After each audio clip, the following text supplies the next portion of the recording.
नागरिक होने का मतलब क्या है? किसी देश से जुड़ाव का क्या अर्थ है? खासकर जब एक नया राष्ट्र बन रहा हो, पहचानें बदल रही हों और लाखों जिंदगियां उथल-पुथल में हों। आज हम इसी बुनियादी सवाल से जुड़ी एक बहुत अहम और ऐतिहासिक परत को खोलेंगे। आज का विषय है भारतीय संविधान जब लागू हुआ, यानी 26 जनवरी 1950 को। ठीक उस पल भारत का नागरिक कौन माना गया? हमारे पास स्रोत हैं संविधान के वो शुरुआती अनुच्छेद 5 से 8, जो इसी मुश्किल सवाल का जवाब देने की कोशिश करते हैं। हम इन्हीं पर गहराई से बात करेंगे। ये जानना इसलिए जरूरी है क्योंकि भाई ये सिर्फ कोई कानूनी परिभाषा नहीं थी। ये तो उस नींव का सवाल था जिस पर हमारा आधुनिक भारत खड़ा होना था। सोचिए जरा, देश का बंटवारा हुआ है, करोड़ों लोग यहां से वहां हो गए हैं, सब कुछ अनिश्चित सा है। ऐसे में ये तय करना कि इस नए गणतंत्र का हिस्सा कौन है, कौन इसके प्रति वफादार है और किसे इसके अधिकार मिलेंगे, सुरक्षा मिलेगी, ये बहुत बड़ी चुनौती थी, है ना? तो चलिए इसे खोलते हैं परत दर परत। संविधान बनाने वालों ने कुछ साफ आधार तय किए कि 26 जनवरी 1950 को कौन अपने आप ही भारत का नागरिक बन गया। तो सबसे पहला, सबसे बुनियादी नियम कहाँ मिलता है? हाँ, तो इसकी शुरुआत होती है संविधान के अनुच्छेद 5 से। ये उन लोगों के बारे में था जो संविधान लागू होने के टाइम पे, मतलब उस वक्त भारत के राज्य क्षेत्र में रह रहे थे। राज्य क्षेत्र यानी उस समय की भारत की जो भौगोलिक सीमाएं थीं। बिल्कुल। तो अनुच्छेद 5 कहता है कि हर वो व्यक्ति भारत का नागरिक माना जाएगा जिसका भारत में अधिवास था, डोमिसाइल। अधिवास, डोमिसाइल, ये शब्द सुनने में तो आम लगता है, पर इसका कानूनी मतलब शायद गहरा है ना? मेरा मतलब कहीं सिर्फ रहना ही अधिवास तो नहीं होता। नहीं, बिल्कुल नहीं। अधिवास सिर्फ कहीं रहने की बात नहीं है। इसमें एक मजबूत इरादा चाहिए होता है, उस जगह को अपना स्थायी घर मानने का इरादा, मतलब अनिश्चित काल तक वहीं रहने का इरादा। ये एक कानूनी कॉन्सेप्ट है। तो अनुच्छेद 5 की पहली शर्त थी भारत में अधिवास, और इसके साथ 3 में से कोई एक और शर्त पूरी करनी होती थी। अच्छा, 3 में से एक कौन सी? पहली कि उसका जन्म भारत के राज्य क्षेत्र में हुआ हो। ये तो सबसे सीधी बात है, अपनी जन्मभूमि से जुड़ाव। दूसरी, अगर मान लीजिए किसी का जन्म भारत में न हुआ हो तो उसके माता पिता में से किसी एक का जन्म भारत के राज्य क्षेत्र में हुआ हो, मतलब वंश का संबंध। या फिर तीसरी शर्त, अगर न खुद का जन्म भारत में हुआ न माता पिता का, तो वो व्यक्ति संविधान लागू होने से ठीक पहले कम से कम 5 साल से मामूली तौर पर भारत में रह रहा हो, ऑर्डिनरीली रेजिडेंट। 5 साल? हाँ, ये लंबे समय तक भारत में रहने को आधार बनाता है। अच्छा, तो अनुच्छेद 5 ने एक तरह से उन लोगों के लिए नागरिकता पक्की कर दी जो भारत में ही थे और जिनका भारत से एक स्थायी किस्म का जुड़ाव था, चाहे जन्म से या माता पिता के जन्म से या फिर लंबे समय से या रहने की वजह से। लेकिन ये कहानी का सिर्फ एक हिस्सा था, क्योंकि उस वक्त का सबसे बड़ा सच तो बंटवारा था। सही कहा। बंटवारे ने हालात को कहीं ज्यादा पेचीदा बना दिया था। लाखों लोग उस इलाके से भारत आ रहे थे जो अब पाकिस्तान बन गया था, तो उनके लिए संविधान में अलग से व्यवस्था करनी पड़ी, और वो हमें मिलती है अनुच्छेद 6 में। अनुच्छेद 6 ये पाकिस्तान से भारत आने वालों के लिए था। हाँ, जो लोग पाकिस्तान से भारत आए, मतलब माइग्रेट करके आए, उनकी नागरिकता के बारे में है ये अनुच्छेद। तो क्या नियम थे उनके लिए? क्या वो सब अपने आप नागरिक बन गए? नहीं, ऐसा नहीं था। अनुच्छेद 6 ने भी कुछ शर्तें रखी। पहली मूल शर्त तो ये थी कि वो व्यक्ति खुद या उसके माता पिता में से कोई या उसके दादा दादी या नाना नानी में से कोई अविभाजित भारत में पैदा हुआ हो। अविभाजित भारत यानी 15 अगस्त 1947 से पहले का भारत। बिल्कुल, जिसमें आज का भारत, पाकिस्तान, बांग्लादेश सब शामिल थे। ये शर्त इसलिए थी कि नागरिकता उन्हीं को मिले जिनका भारत की जमीन से कोई ऐतिहासिक रिश्ता रहा हो। और इसके अलावा भारत आने की तारीख बहुत जरूरी थी। यहाँ एक कट ऑफ डेट तय की गई, 19 जुलाई 1948। 19 जुलाई 1948। हाँ, जो लोग इस तारीख से पहले पाकिस्तान से भारत आ गए थे और तब से मामूली तौर पर भारत में रह रहे थे, उन्हें नागरिक मान लिया गया।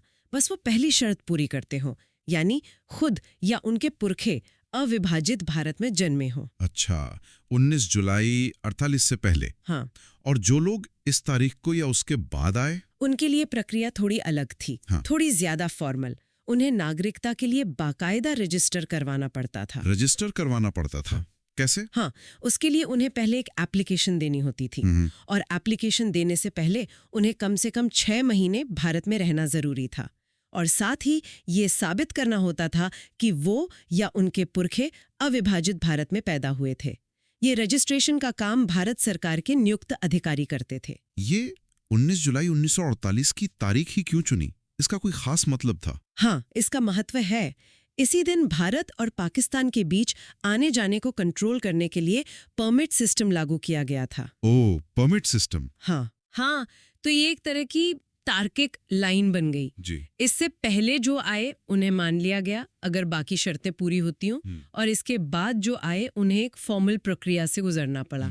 तो देखिए, संविधान ने ऐतिहासिक जड़ों को तो माना, अविभाजित भारत में जन्म को भले ही नई सरहदें खिंच गई थी, लेकिन इसे एक प्रैक्टिकल कट ऑफ डेट और प्रक्रिया से बैलेंस भी किया ताकि कोई व्यवस्था बनी रहे। ये तो हुई पाकिस्तान से भारत आने वालों की बात, लेकिन लाखों लोग ऐसे भी थे जो बंटवारे के बाद भारत से पाकिस्तान चले गए थे। उनका क्या हुआ? क्या उनकी भारतीय नागरिकता खत्म हो गई? उसके लिए है अनुच्छेद 7।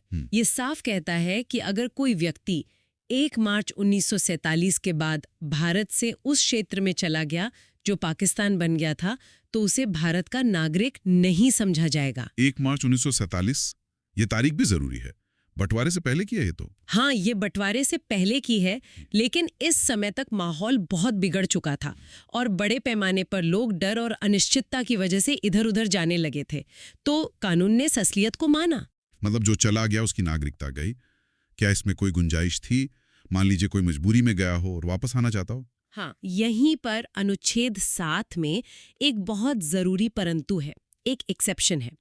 वो ये कहता है कि अगर कोई व्यक्ति जो 1 मार्च 1947 के बाद पाकिस्तान चला गया था, बाद में भारत लौट आता है।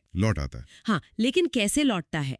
किसी ऐसे परमिट के तहत जो उसे पुनर्वास यानी रीसेटलमेंट के लिए या स्थायी रूप से लौटने यानी परमानेंट रिटर्न के लिए भारत सरकार ने जारी किया हो, तो उसे नागरिकता मिल सकती थी। अच्छा, तो वापसी का एक रास्ता था, पर सरकार की इजाजत से। बिल्कुल।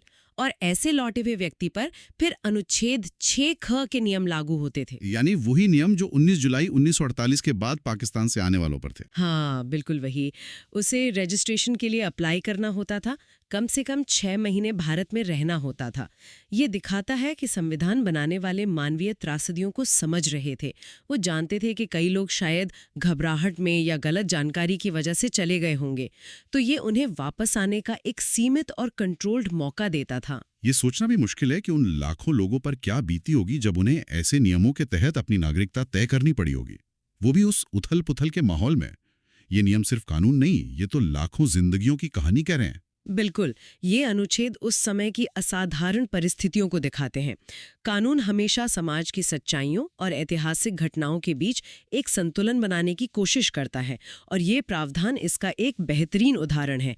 ये हमें सोचने पर मजबूर करता है कि राष्ट्र बनाने की प्रक्रिया में एक व्यक्ति की किस्मत और सबकी पहचान कैसे आपस में उलझी होती हैं। हमने भारत में रहने वालों की बात की, अनुच्छेद 5, पाकिस्तान से आने वालों की अनुच्छेद 6 और भारत से पाकिस्तान जाने वालों की अनुच्छेद 7। लेकिन एक और समूह भी तो था, वो भारतीय मूल के लोग जो उस समय न भारत में थे न पाकिस्तान में, बल्कि दुनिया के किसी और देश में रह रहे थे। उनका क्या हुआ? हाँ, ये भी एक जरूरी पहलू है जिसे संविधान ने नजरअंदाज नहीं किया। अनुच्छेद 8 इन्हीं लोगों के लिए है, यानी वो लोग जो खुद या जिनके माता पिता या दादा दादी नाना नानी में से कोई अविभाजित भारत में पैदा हुआ था, लेकिन वो संविधान लागू होने के समय मामूली तौर पर भारत से बाहर किसी और देश में रह रहे थे। तो विदेश में रहने वाले भारतीय मूल के लोगों को नागरिकता कैसे मिली? उनके लिए तरीका ये था कि अगर वो जिस देश में रह रहे हैं वहां भारत के डिप्लोमेटिक या कॉन्स्युलर प्रतिनिधि के पास, मतलब दूतावास या वाणिज्य दूतावास में नागरिक के रूप में अपना रजिस्ट्रेशन करवा लेते हैं, तो उन्हें भारत का नागरिक समझा जाएगा। अच्छा, बस रजिस्ट्रेशन करवाना था? हाँ, ये रजिस्ट्रेशन संविधान लागू होने से पहले भी हो सकता था और बाद में भी, एक तय तरीके से एप्लीकेशन देने पर। उन्हें बस ये साबित करना था कि उनका मूल अविभाजित भारत से है और वो भारत की नागरिकता चाहते हैं। ये तो काफी दूर की सोच लगती है। मतलब संविधान निर्माताओं ने सिर्फ भारत की सीमाओं के अंदर रहने वालों को ही नहीं देखा, बल्कि दुनिया भर में फैले भारतीय समुदायों को भी जोड़ने की कोशिश की है ना? बिल्कुल। अगर हम इसे बड़े परिप्रेक्ष्य में देखें तो ये भारत की जो ग्लोबल विजन है उसकी शायद शुरुआत थी। ये दिखाता है कि नए राष्ट्र ने अपने प्रवासी समुदाय, अपनी डायस्पोरा के महत्व को समझा और उनके साथ एक रिश्ता जोड़ने की इच्छा जताई। ये सिर्फ नागरिकता देने की बात नहीं थी, ये एक इशारा था कि भारत दुनिया भर में बसे अपने लोगों को अपना मानता है। तो अब अगर हम इन चारों अनुच्छेदों को एक साथ देखें, 5, 6, 7 और 8, तो इनका कुल मिलाकर निचोड़ क्या निकलता है? ये क्या कर रहे थे? इसका सार ये है, मतलब निचोड़ ये है कि ये अनुच्छेद मिलकर सिर्फ एक खास काम कर रहे थे। वो ये तय कर रहे थे कि ठीक 26 जनवरी 1950 को जिस पल भारत एक संप्रभु गणराज्य बना, उस पल भारत का नागरिक कौन था। ये एक तरह से नागरिकता की शुरुआती लिस्ट या फाउंडिंग पॉपुलेशन को पहचानने का तरीका था। इन्होंने बस एक बेसलाइन खींच दी। तो ये भविष्य के लिए नियम नहीं बना रहे थे। मेरा मतलब है 1950 के बाद नागरिकता कैसे मिलेगी या कैसे जाएगी, इसका फैसला ये अनुच्छेद नहीं करते।